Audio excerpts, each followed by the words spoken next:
Good morning. My name is مرتضى أياد محمد الشمري, one of the academic members in University of Babylon, or Babylon University. I'm also a member of staff in College of Basic Education, English Department.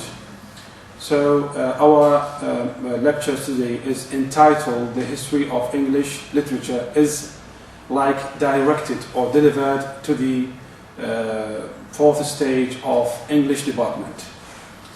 So the title of this lecture is "The History of English Literature." So we have, first of all, we have to know the term of English literature. English literature, it has so many meanings, and we can analyze the meanings of literature and also intended to deliver the ideas of, like we can say, artists. You can manage or cooperate or join the term of artist in literature. So we have the outlines. First of all, we must know the meaning of, or some kind of information we mean or we deliver the idea of introductions which revert to the general information regarding to the history of English literature. So the majority of the people asking and try to understand the meaning of this idea or this kind of term. We call it as main subject. English literature has sometimes been stigmatized as insular. It can be argued that no single English novel attains the university of Russian writer. First of all, we have to know English literature, it has like some kind of branches or types. The first is we revert to poetry. Poetry also divided to prose, and also we have novel, drama, short story, and all these kind also divided and classified to some kind of types. For example, we have drama divided to, for example, we can say one act play and long act play. Means when we say one act play, it means it has only one characters, and these characters only can be the director and all the events of the story, all the events of the, we can say, all the events of the play, which has been started from the beginning, from the starting point to the end. It's located and around the first and the lonely, we can say the lonely characters. This is example for like the types of drama. We have the poetry. We can say poetry like poems, and we have so many poets like we can say William Shakespeare, William Blake, Geoffrey Chaucer, and such kind of fabulous, and we can say immortalized, like immortal poets in English. We mean immortal means the person who live like a flax, something is valuable for himself, and also at the same time he is not it's forbidden to forget, and he is like he left something valuable. We can remember, we cannot forget. He left something like we can say it's academic. For example, we have Shakespeare. He died thousands years ago. Okay, years ago. We cannot account the years. So he left, or his work is still now it's working on, and we cannot say he's died, because his work is lived, is alive with us. We are trying to listening with, we are trying to learn from his academic experience, his ability to explain the ideas, the things, like we can say also the main idea of criticism, analysis, the main idea which he has it, or the most important works which he has been created, entitled the play of Hamlet, or Hamlet's play. One of the fabulous and academic plays has been starting years ago. The first artist who performed on the stage, his friend was called Richard. So now we are shifting to the novels. Also we have many kind of novels we can say Pride and Prejudice by one of the most important writers in English, and we have also Geoffrey Chaucer. These all the main poets or writers in English. So Jane Austen is written.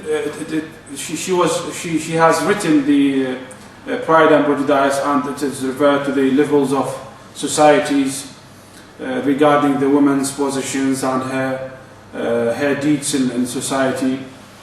So now we are shifting to the levels of literature. It has been started from the Old English literature. The subjectated Saxon was leavened by the Latin and Anglo-Saxon, Anglo-Norman writers, immediately foreign in origin, in which the churchman and the Norman conquerors expressed themselves. So it has been routed, they were able to explain something. I want to explain the reactions of the person or the people which I'm talking to them. You are a teacher, and then your student or some people, like a visitor, like attendants, they are just sitting in front of you and listening to you. This is a kind of what we call it, a kind of artist.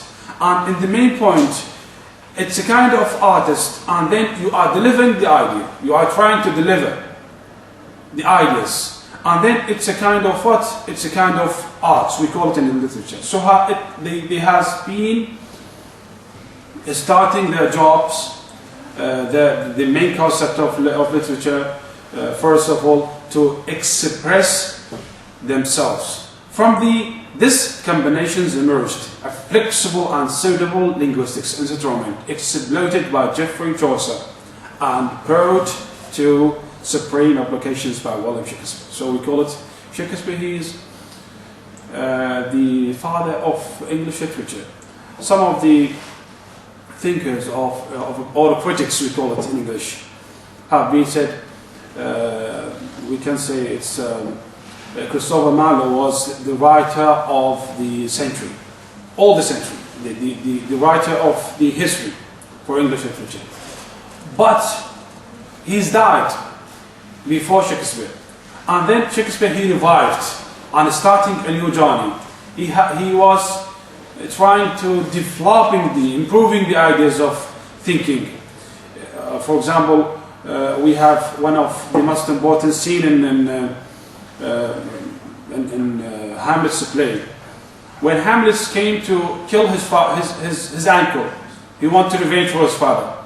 He said he just came and he was catching the sword by his hand, his right hand. Sorry, he wanted to kill his uncle because he wanted to revenge.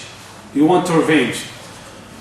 But he thought that if he committed such mistakes, he will go to hell. So that's why we can say it's a kind of thinking and a better philosophy on the world. At the end, we can say the levels of literature has been starting to or moved to the 20th century decadence Also we have Renaissance, which has been started in Venice. The next level is after 19th century, we call it 20th century, developed the ideas, and also at the end we can say the 20th century, which we are living in now. So this is the end of our lecture today.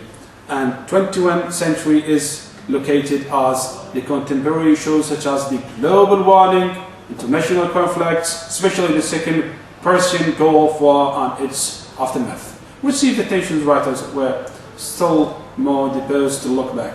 The needs for play, the history poise, limited, it portrayed peoples in a school in north of England during the 1918.